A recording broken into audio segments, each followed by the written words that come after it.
Yo, what it do? You are listening to your number one crew. This is Over the Ropes Wrestling Podcast. This is your boy JD, aka Mr. Mic Drop. It's your boy Jay, aka Mr. Rant.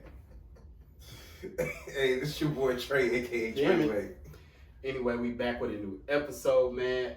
So I want to back with another banger. I can't say. But yeah, we are back with another banger. They just had to let me do it, Yeah. But what I want to propose first is, damn, did y'all watch Grand Slam? I know Jay, you say you missed it, but Yeah, I watched it. I didn't catch all of it, but I caught it up. Man, let me tell you, there was no match below a B on that card. I'm talking about they closed out with the women's championship. That was good as hell. See, now it makes me mad that I missed it. You know Yeah, what I'm saying? Like, Because I was gonna watch the highlights on YouTube, and then I was like, yeah, I was about to say, because the highlights they cut stuff, and I don't know, man. I'm gonna have to go back and watch it. I will say this: I wasn't mad at any of the finishes, like the way they happened. Yeah, I wasn't mad at any of them. I want to give a shout out to AEW because you know how Dana White's always like, in the UFC, unlike boxing, we give you the matches that you want to see. AEW give people the matches they want to see, and they don't like hold you hostage in the show waiting on them. right. They started out with Kenny Omega versus Bryan Danielson. And you know what's crazy? I know you about to talk about how, since I didn't see the match, I ain't gonna talk about how good it was, but I did look at a bunch of stuff online, right? Mm-hmm. And I looked at what a bunch of people were commenting about the match and what they were saying about the match. And one of the things that a lot of people were saying was the element of the time, right? Because AEW announces that these matches are set for one fall and they're for 15 minutes or 20 minutes, 30 minute time limit, yeah. So just the fact, like that little detail, right, with them bringing back the time limits, right, it gives it that authentic feel. Yeah. Especially when you're going down to the wire and then you have the near draws. You just like, damn, like the anticipation on the outcome. I texted these guys. I was just like, I love the time limits because when you have a time limit, it doesn't force you to like make a decision on who's going to win. You don't have to have like a screwy finish with interference to end the match. It literally just ends because the time is up. Yeah. And neither one of them can get it done in that period. So it eliminates the shenanigans, as we say. Unfortunately, like, a Hell in a Cell draw match. Hell in a Cell draw match? Yeah, you remember the last... Or Hell in a Cell disqualification match? Yeah. Come on, man. Like, but that part, very great. I think it also keeps their career, like elevated. You know what I'm saying? Like Kenny didn't lose, Bryan Danielson didn't lose. They don't have a lose underneath their card, which sets up for a pretty damn good championship match in the future. Oh yeah, because the next match is going to be a championship match. Oh yeah, definitely. But I mean, the only ones that I really I liked CM Punk's promo because his match is gonna be on Rampage. Yeah. Yep. And he was in full gear too on this promo. Oh yeah. And then let me see. There was the Cody and Aleister Black. Oh, there you go. Cody and Aleister Black. Yep, Malachi Black. Malachi. Excuse me. Malachi Black. But it was just like most people would think this is Cody's return in the ring. You would think that he would have won. He did not. Yeah. He still didn't win. He didn't win off of, a black mask or whatever he calls his finisher now. But, he still lost. Malachi Black is still undefeated and everything like that. So, I mean, that's good. You know what I'm saying? It's all in all, that show was great. Ruby and Britt Baker. Yeah, that was a great match. I like the fact that Britt still won. Yeah. So she's the longest reigning champion now, isn't she? I think so. She might. Because it was Sheeta. Yeah. But Britt Baker's had it for a minute, and she's assembling a crew now. Yeah. And then I said it before, and I'll say it again. I love her curve stomp. Looks so much more vicious than Seth Rollins. It does. Because she just slams their head so hard. And honestly, I miss so much. It's not protected. You know what I'm saying? Yeah. Like WWE, when you watch it, you can tell that a lot of the moves are protected. Mm-hmm. With that, like they sell. Her finisher is that lockjaw. I'm glad you brought that up, right? Because we all know WWE, a lot of their protection comes around, the continuous lawsuits, massive injuries and stuff like that, the concussion protocols, the new concussion protocols that they have to abide by. Yeah. So do you think it's only a matter of time before AEW has to kind of follow suit with the same? I think, in my perspective, that WWE trains them to be protective. AEW trains them to do it right. What I mean by that is, I get what you're saying. Because just for instance, when we see a curve stomp from Seth Rollins, like when he does it to Edge, first thing that you see, if you really pay attention, his shoulder goes down. Yeah. So there's more impact on the shoulder, or you can see the hand placement go real quick. Them, yes, their body takes a lot of that, but they sell good. WWE focuses so much on the sale that you can't sell right. You know what I'm saying? You're so worried about messing up the sale because that's what makes it. WWE's known for doing over the top selling. You know what I'm saying? Trying to make it look too real. To be fair, AEW is criticized and they do this not selling enough. Well, they sell finishers good. They don't sell the regular moves. That's people's criticism of. I know you love them, the Lucha Bros. Oh yeah. And then people's criticism of the Young Bucks is that it's like they're going. It doesn't seem realistic. Some of their matches sometimes because they're getting hit with mean moves that what we used to say back in the day. Man, if a regular person got hit with that, they be dead. But they be popping up like it didn't just happen to them. Like So I do understand people's criticism of that. I don't really care too much, depending on if it makes sense from what they're trying to tell. Yeah. But I do understand the criticism. We said this a while back ago, right? When a certain person hits a move, right, you shouldn't be popping right back up after. No. You know what I mean? You don't pop up after a stunner. Yeah, you don't pop up after a stunner. And even like nowadays when people hit, because before a signature move was a move where you could pin somebody on, right? Now a signature move is pretty much worthless. Like you can't. Exactly. And we go back to when we used to play the video games, right? We hit a signature. Yeah. They get up groggy. Yeah. It's like, set them up for a finisher. You set them up for a finisher. Yeah. That's how it should be. I made it a point to start winning matches on signatures. I just hit you with a bunch of them. But yeah. But do you think that the WWE sells too much? Because my thing is that, right, whenever you get a match and you get the 20 or 30 different, moves. False finishes. Like the pop-ups, the 2 counts and stuff like that.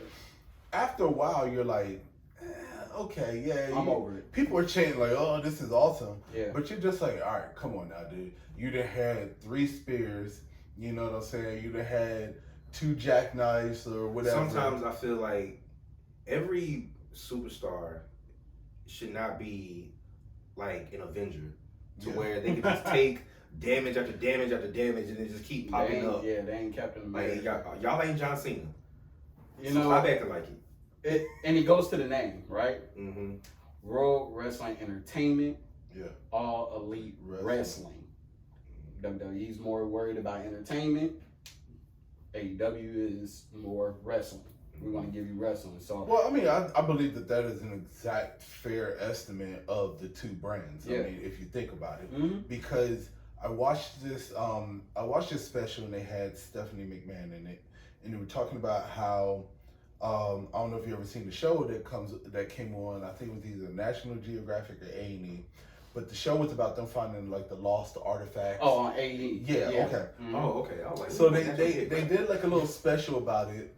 And Stephanie was talking about it, and she was talking about how a lot of their wrestlers transition over to acting.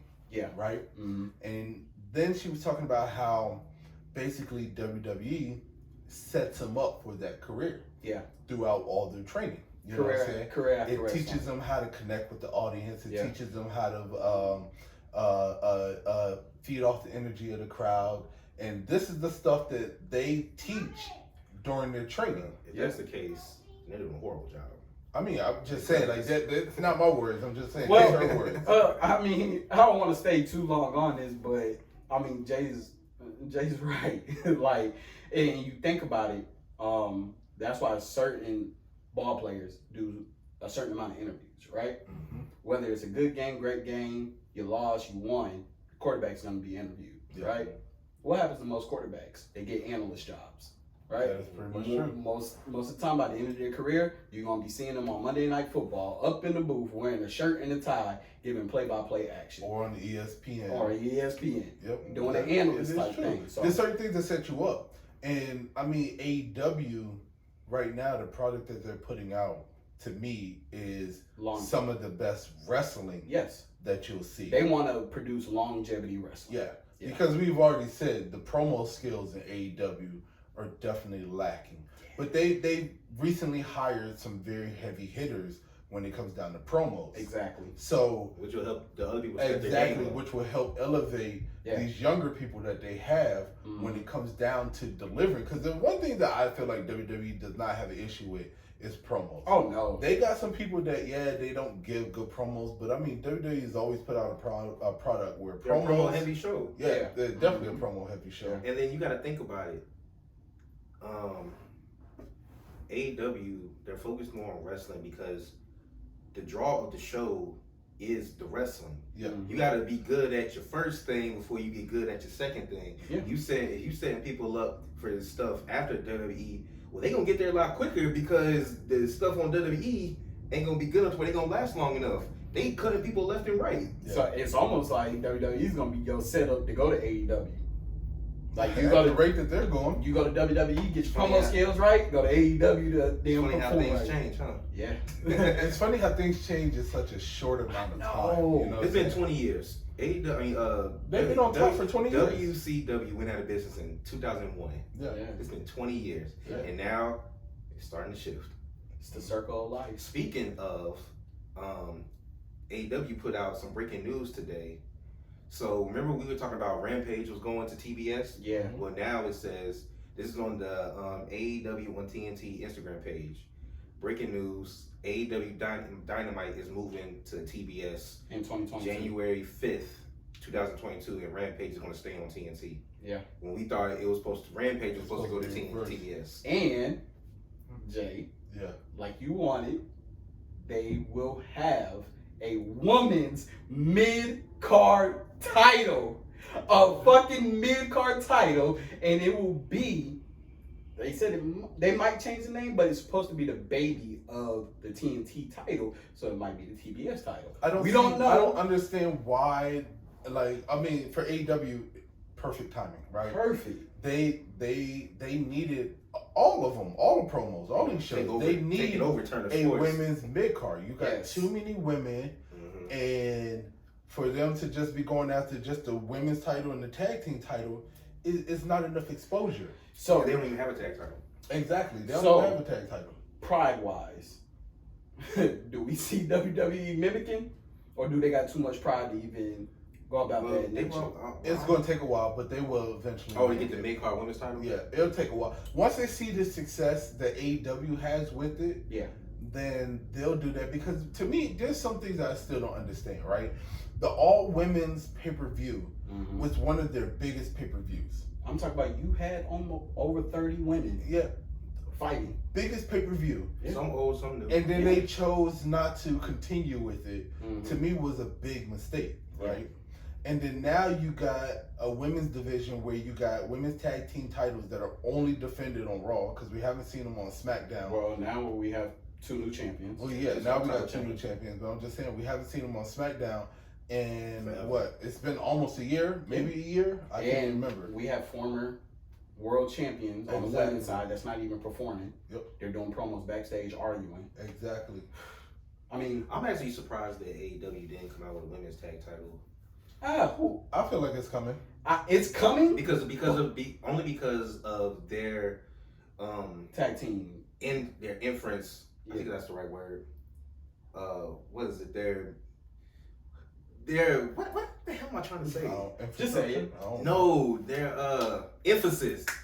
There we go. Okay. Their emphasis on tag team wrestling. Yeah. They said that they want to come out and they're going to show you the best tag team wrestling across the board that you've ever seen. Wow. Now they do need to get more women's tag teams like to develop because they did have that women's tag team tournament on Dark. Yeah.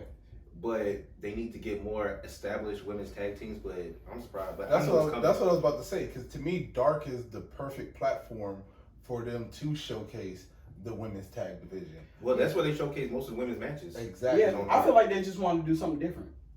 Do something that hasn't been done. That's true. You know? But here, okay, so here's my other thing when I think about it, okay? Oh, and Rampage is going to be 2 hours this week.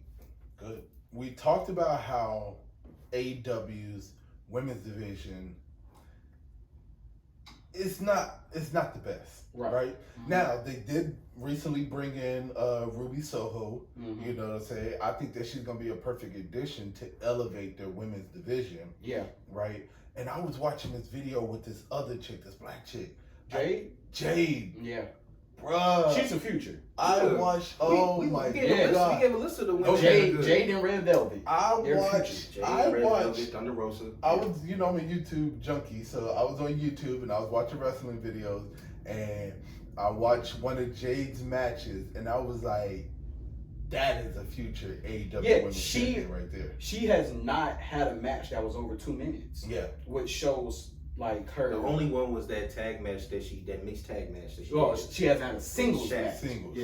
Yeah. So I mean, she's definitely a future. But I can see her being one of the top women. Yeah. To put the women's division on her shoulders and elevate it. You know what I'm saying? Like after I saw those matches, I was like, yo, she's the truth. I see a lot more women probably gonna get released from WWE. Oh yeah, and gonna mosey their way over. You might see some Impact women because Impact is developing women to come to AEW. Yeah, we've seen it because you kind of see. Well, we all just wait for the announcement that AEW purchased Impact. I mean, exactly. I'm just saying. So we're gonna hop on WWE just for a brief minute, and then we're really gonna get to you about the reason for this show. But so, we had the Bloodline versus the New Day on the Pop-Off Raw, and 6-man tag match was good. Yeah. B Lash interfered. Yep. Took everybody out, which I like that part. You know what I'm saying? He still, because he lost, hasn't diminished his career. He's still just as violent. He's still just as powerful. He still is the Almighty. And then we end up getting a triple threat match: B Lash, Big E, and Roman Reigns. Why do I see a triple threat title match coming? It's almost like it's too good to avoid a winner take all triple threat title match. I don't think it's going to end in a winner. Nah.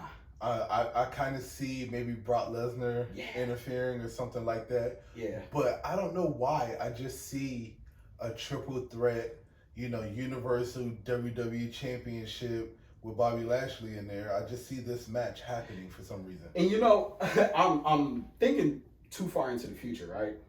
But it would be so great if they did it right to see an elimination chamber with both titles on the line. At the same time? Yes. 3 Raw, 3 of your most Raw dominant people, 3 of your most dominant SmackDown people, include both champions. But then that means that they're going to unify the championships. Who gives a fuck? I mean, you know me. You know my status on the Universal Championship. I don't really care for it anyway. You said on the last show, there is a draft coming up on the 1st. It is.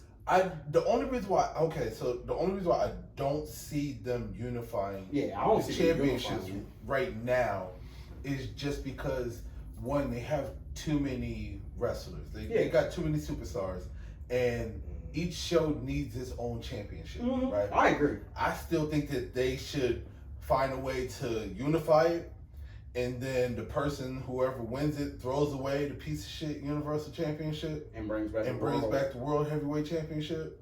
And then to me, they'll have more legitimacy. I still don't understand why they got rid of it. It doesn't make sense to me. And honestly, like they're really trying their hardest to make the Universal Championship seem more than the WWE Championship. Yeah, they're trying to give it. They're trying to give it relevance. Yeah. They're trying to give it relevancy. You can give it relevancy, but yo, you making this thing seem like this is the title to get. Yeah, well, Roman Reigns has the title. It's not I gonna work. get who has the title. And who wants it? Brock Lesnar wants it. I know, but in your mind, do you think, let's just say Brock won it, right? Mm-hmm. Brock having the Universal Championship, do you think it's going to give it enough relevancy for people to actually take it serious? And not just, I'm not talking about just the regular fans. I think people do take it serious. I'm talking about the hardcore fans, the ones that are like shouting and screaming, bring back the World Heavyweight Championship. Championship. If you're a true wrestling fan, then you want them to bring back the World Heavyweight Championship, but you gonna rock with whatever title they got. See, I'm about to throw something in there. Because I used to hate the Universal title, but I mean, it is what it is at this point. You know why Roman Reigns gave the Universal title relevancy? Not because who he is. It's because he's beatable. In everybody's eyes, the fans' eyes, he's beatable. Every contender has beaten Roman Reigns in a regular singles match, but they could not beat him for the title. That's what gave it relevancy.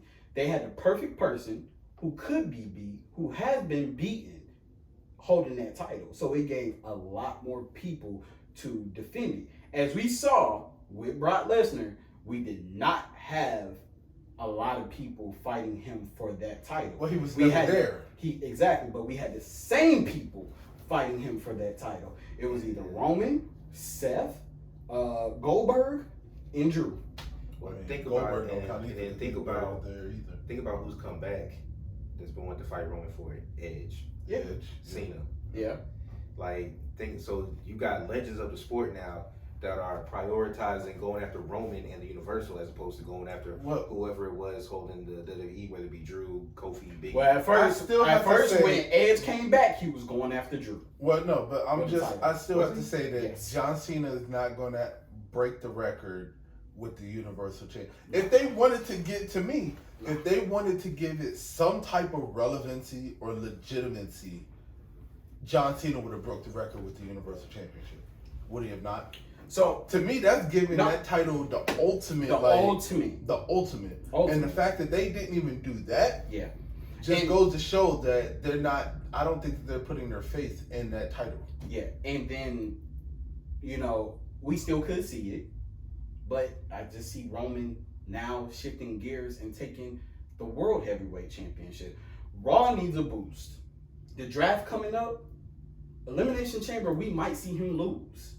And then we might see him jump into the championship picture on Raw, with Big E still the champion. Who, Roman? Yeah. Well, he could lose this Sunday. That's what I'm saying. I don't know, because I still think that with the draft, that the Universal Championship is coming to Raw and the WWE Championship is going to. That could be another option. I think that the Bloodline and Roman are going to be coming over to Raw, and I think that the New Day is going back over to SmackDown. And that's one of the reasons why they are now a legitimate faction, is because you can pull factions. You can break them up, but you can draft a whole faction. Yeah. So if they draft them, they're drafting the Bloodline. They're not just drafting Roman Reigns. So that means all titles come. Well, if they choose to draft the faction. If they choose to draft. Yeah. He's going to be number one pick. It's just about who's going to get the number one pick. Yeah, but you talking about Roman? No, he's going to be the number one pick. It's just about which brand is going to get I don't know if he's going to be the number one pick. You don't think so? I don't think so. He was number 2 last year. Yeah, I don't think that he's because they always pick the WWE champion first. Yes. Yeah.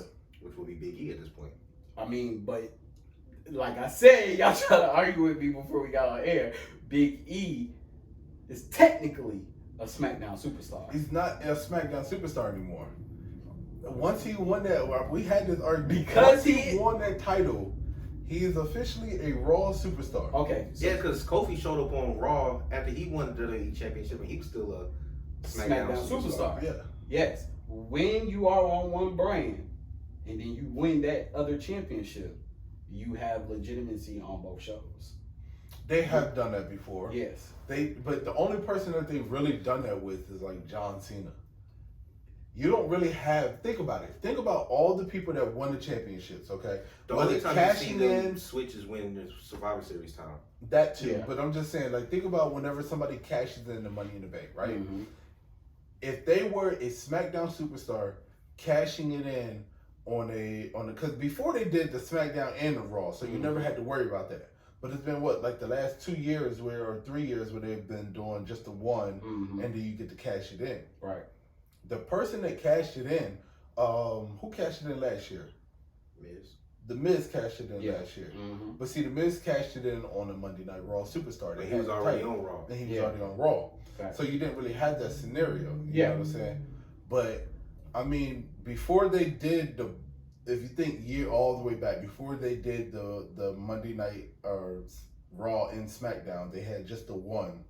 If the person was on SmackDown and they cashed it in on... Yeah, they're designated to that show. They're designated to that show. Yeah. And then it just so happens that... And it is that way. Because what happens is that then the draft... Because you got to think about it this way. Hold on. Wait, you got to think about it this way. Because then the draft comes around, right?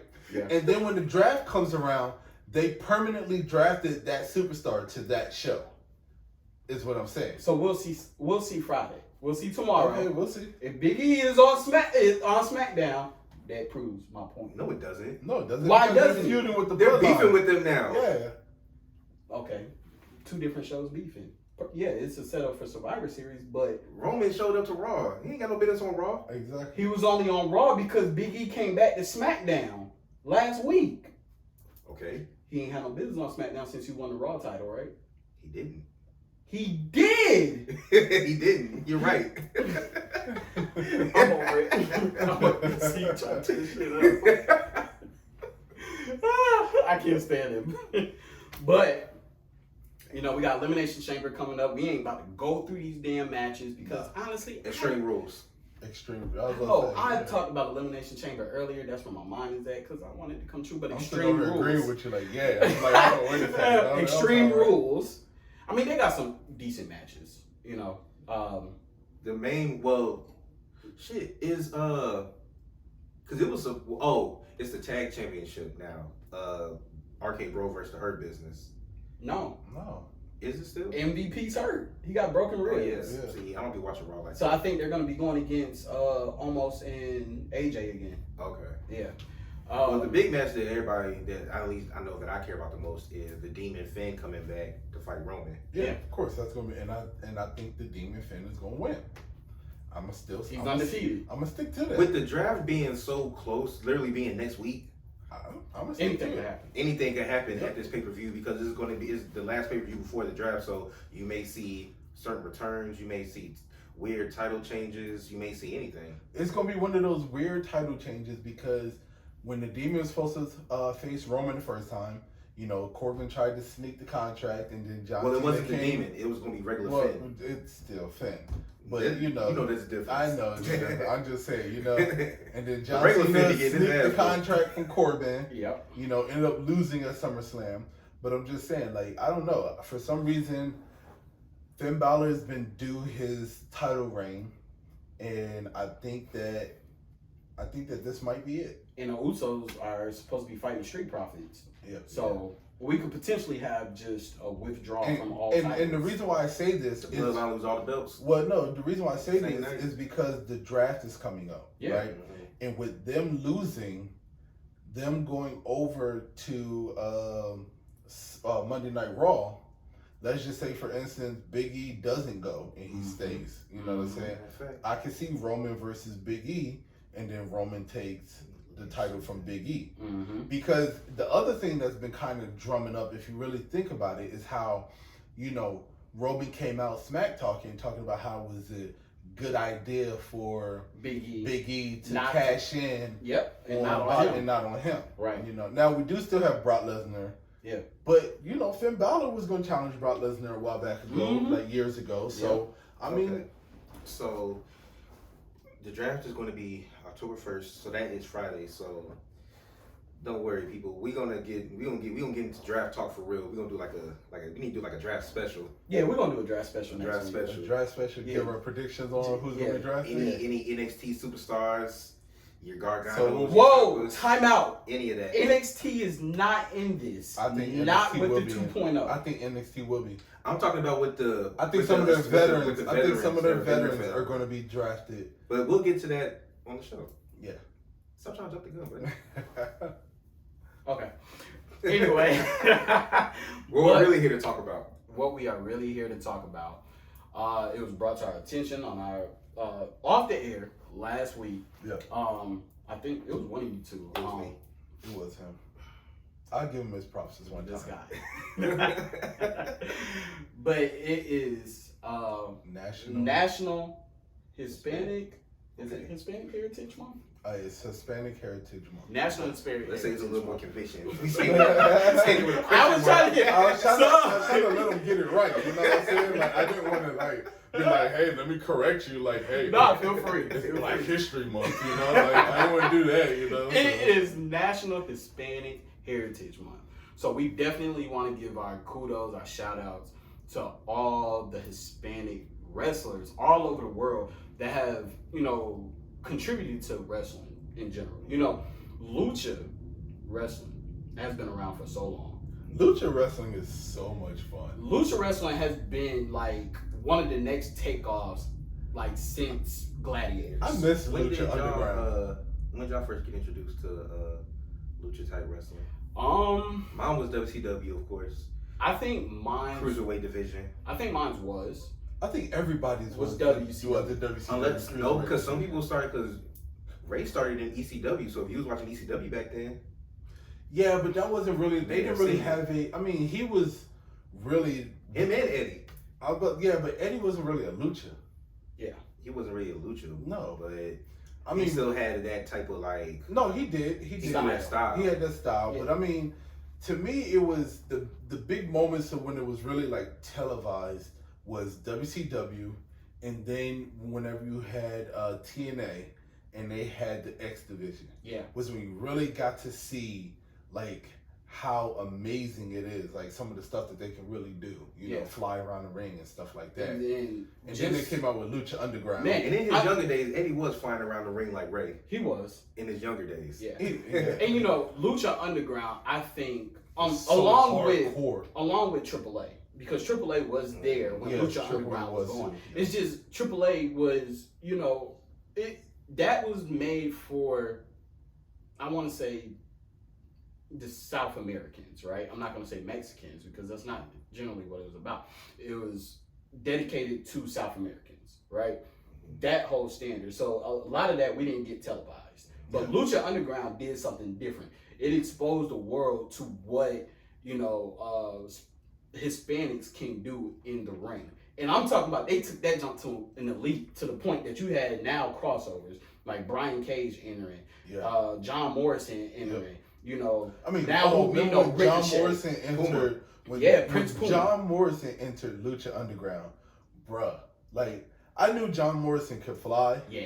But I didn't know that John Morrison could fly like that. Like you've seen John Morrison do some crazy things. Yeah, one of the most acrobatic wrestlers. When he was on Lucha Underground, man, that dude. It took him to a whole other level. Was flying, and like Lucha Underground really that's what got me. I wouldn't say obsessed, but one of my favorite wrestlers to this day is Penta.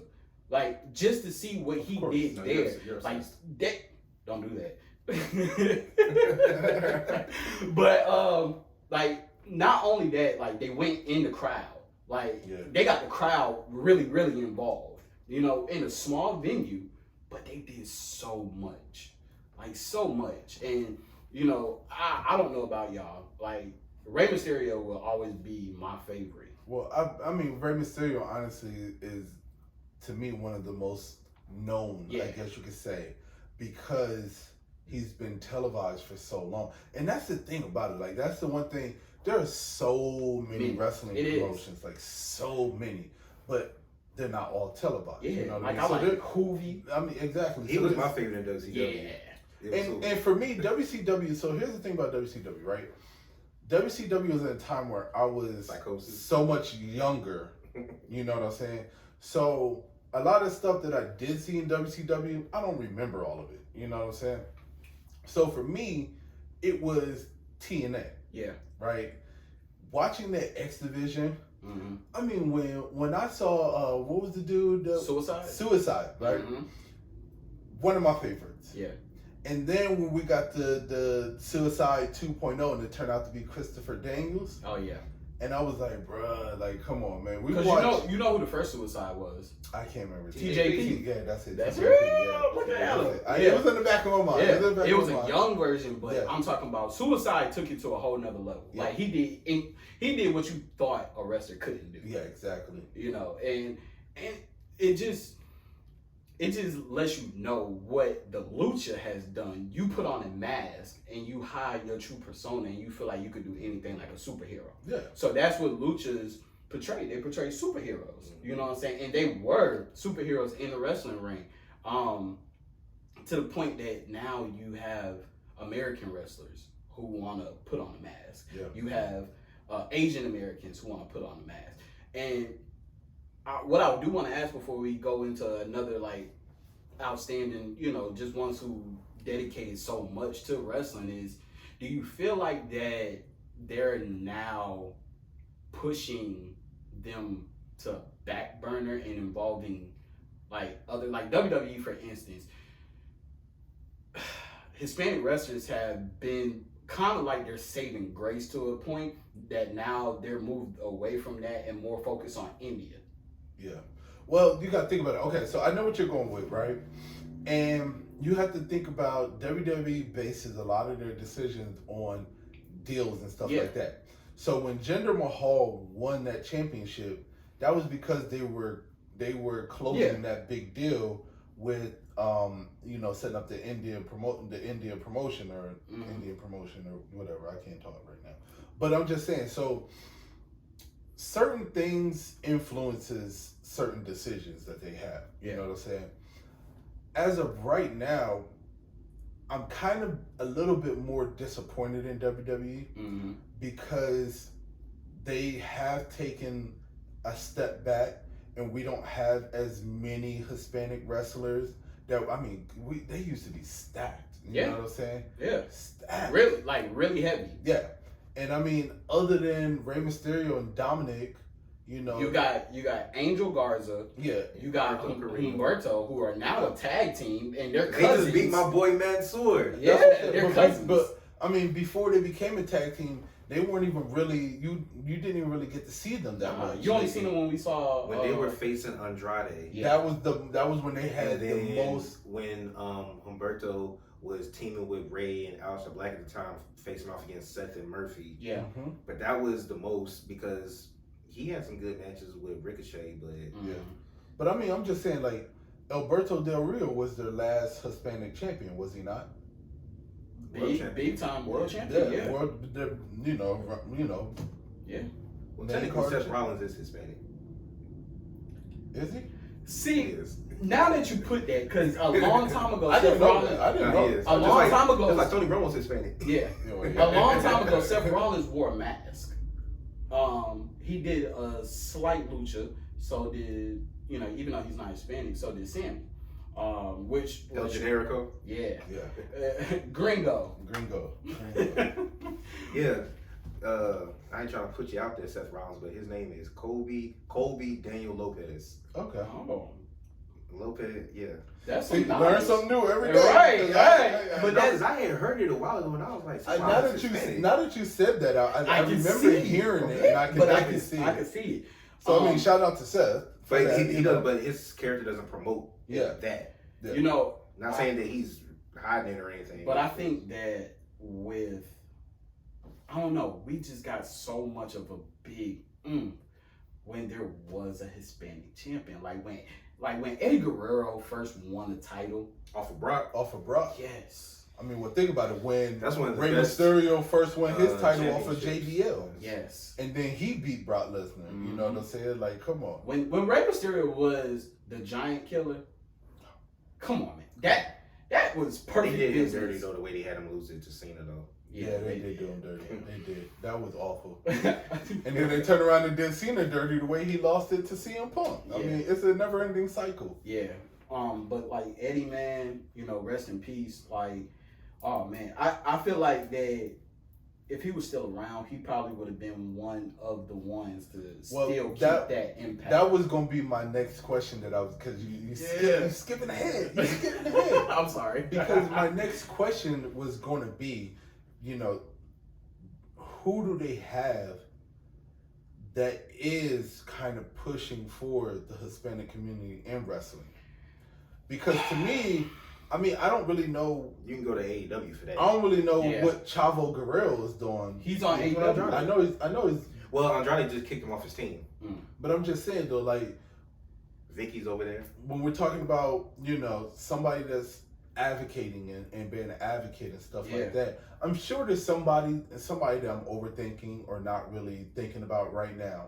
But I'm just saying, like, I don't know. I just don't see the push, especially from WWE as of right now. Yeah. And it's not to say that it would never happen again, because we all know that, of course, it will.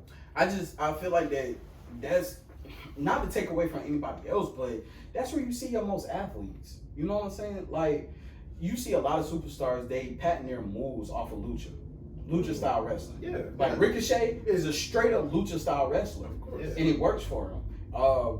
Believe it or not, Mansoor and Ali, lucha style wrestling. Yeah. Right. That's our way. And if I feel like that if WWE just, Jericho early in his career, he was early. If they did not stray away from lucha style wrestling, you would have more of your smaller people interested. But that's what AEW is doing. A lot of their superstars. Look at it. You got Sammy Guevara. Mm-hmm. He's about to fight for the TNT Championship next Dynamite. Yep. You got Sammy Guevara. You got the Lucha Bros. You have Andrade. Fuego del Sol. Yep. You have him. You got Miro. What the he just trying to mess you up. He threw that in there to mess you up. But then on the female side, you got Diamante. Yep. You got Ty Conti.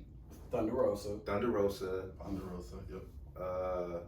It's a lot. It's a nice little handful. Yeah, it's still a lot. And no. The reason I bring this up, right, is because I feel like for me, the WWE, the way that they're recruiting. Oh, and Pride and Powerful. Yeah. The talent that they're looking for. Yeah. Right? Vince and whoever else makes these horrible decisions have a certain look that they want. Mm-hmm. And you already heard them say it themselves, you know what I'm saying? How they're not really looking for anybody over 35, 30. You know, or 30. They want everybody to be 6 foot and taller or whatever. So those small guys. Exactly. So they're not so with them weeding out smaller guys, high flyers, to me they're kind of chopping themselves off because you're losing a lot of great talent. Look what they just did. They just put the Cruiserweight Championship on Roderick Strong. Yeah. I don't consider him a Cruiserweight. El Fatismo, I forgot. Yeah. Your boy in NXT, yeah. And it just popped up that Grand Metalik is looking for his leave. I don't blame him. He's asking for his leave. What the hell happened to Kalisto? He's gone. He got released. I mean, think about Sin-Cara. He got released. Sin-Cara got released twice. Yeah, exactly. The first one and the second one. But he got released like 3 months ago. I mean, what the hell is Super Crazy? We had Carlito come back for a little bit, and then he disappeared again. Super Crazy. I just seen him not too long ago. I spit in the face. And Supermax. They were fighting indies or somewhere, but you know who? One of the biggest influencers, and I feel like that if he had his mind right, he would be able to push a lot more Hispanics in wrestling. It's Conan. I know. Well, he pushes them in AAA. Yeah. We need them on TV though. Yeah. Well, he was rolling with Pride and Powerful for a second. Yeah, he had like a short stint. It's gonna be hard though, man. For me, the future of WWE is real grim. Yeah. You know what I'm saying? And I think it's because one, they did it to themselves. Well, they just signed the next Kurt Angle. Your boy, the Olympian. Oh yeah, that way. Yeah. They just signed him. They got a new Jason Jordan. Yeah, well I know that. I mean, I knew they were going to sign him when they brought him and the girl out at what was it, SummerSlam, and because she's trying to be a wrestler too. You know, but you notice that they didn't sign her. First black woman to win a gold medal in wrestling, and they didn't sign her. Oh, not just wrestling, but boxing too. Oh, and boxing. Anyway, so we're getting on another basis. We're doing Hispanic heritage, okay? Shout out to Zelina Vega. Yeah, Man, come on. I think she's the only. That you talking about Zelina Vega that they fired and then brought back? Yeah, shout out to her. Heritage. But I think she's the only Hispanic female that they have, right? As far as we know about like traditional background. Until they bring the Bellas back. Yeah, that's true. They all part Mexican. Mm-hmm. Yeah. So people forget that too. I don't. Because they call the Bella twins. That's so, you know, Melina, she's on TNA now. Yeah. Or Impact. The Lucha Bros. Where do I start? Where do you start? Where do I start? Can you start? Man, it's just bittersweet. Didn't last long. You know, but like they are one of the best out there right now. You know, if you think they've traveled, they've been a part of almost everyone, every industry. Well, I'm glad that they got their title. Yeah, you know, they deserved it. I mean, it was only for what, 3 weeks? What, they got beat? I'm about to say they got beat. Didn't they lose? No. Oh, I thought they lost. I The way you was talking, I told you I didn't watch. No. It was appreciation. I was about to say, the way he was acting was like He he was lost the acting title. like they had lost. That's why I was like, oh, okay, it didn't last long. Yeah, that's what I'm saying. No, it didn't last long. The reason why I say it's bittersweet is. You think they about to go Hollywood now? They won the title. I don't think they're about to go Hollywood, but when you get to that top of the mountain, right, and then you finally lose, what happens? Well, depending on who you are, you stay up the top. Not all the time, right? Not all the time. Well, AEW, put it like this: when they lose, it is other tag teams that will jump them, Exactly, and then they will have to fight their way back up. Mm-hmm. Unlike It'll be a while before they get another title match. Yeah. Hopefully they have a long run. You know. Hopefully. The way you just jinxed them, I don't know. I mean, well, we've talked about this before. What we consider a long, successful run and all of that. So, I'm not really gonna get into it. But well, you know, we definitely want to give homage, you know, for the Chavo Guerreros, the Eddie Guerreros, the Rey Mysterios, the Dominics, the Lucha Bros, the Hoovies, the Psychosis. You know, and rest in peace because he passed away. What, last year or 2 years ago? Psychosis. Yeah. He made a return at a Royal Rumble, and then shortly after he passed. You know, so the Hurricanes. If we want to go back, the Tito Santana's. Yes. This is a bunch of older wrestlers too that we're not talking about. Right. The older wrestling heads gonna be like, "You're not talking about such and such." I know, but listen, those are the ones that set the trend. Listen, for all you old heads, all right. I'm talking about wrestling from the time I can remember to now, okay? Yeah, we ain't talking. Hold on. Was it Macho Man Hispanic? Oh, yeah. Isn't he Mexican? Let's go to the research. Oh, no, I was about to say, you about to get roasted for this one. I ain't gonna dignify that with an answer. I'm gonna wait for him to get it. Cause now you really about to get roasted now. His real name was Rando Mario Poffo. I remember that. He is. I mean, it's kind of obvious. Popo. But, you know, we definitely want to give a shout out. You know, we give them the utmost respect. Hey, and then, so, I don't know. It's draft time. That's what we will be talking about next episode. So once again, you have been listening to Over the Ropes Wrestling Podcast. This is your boy JD, aka Mr. Mic Drop. This is your boy Jay, aka Mr. Rant. Ronnie Savage was not Hispanic. I told you, though. It says his father was Italian American and his mother was Jewish. Jewish Hispanic or just Jewish? He has some Hispanic bloodline. I'm finding it. Maybe he does. Oh yeah, this is true. Are you looking at Wikipedia? I'm looking at just the internet. See, can't believe it. Anyways, tune in next week. We got some job for you. Peace out.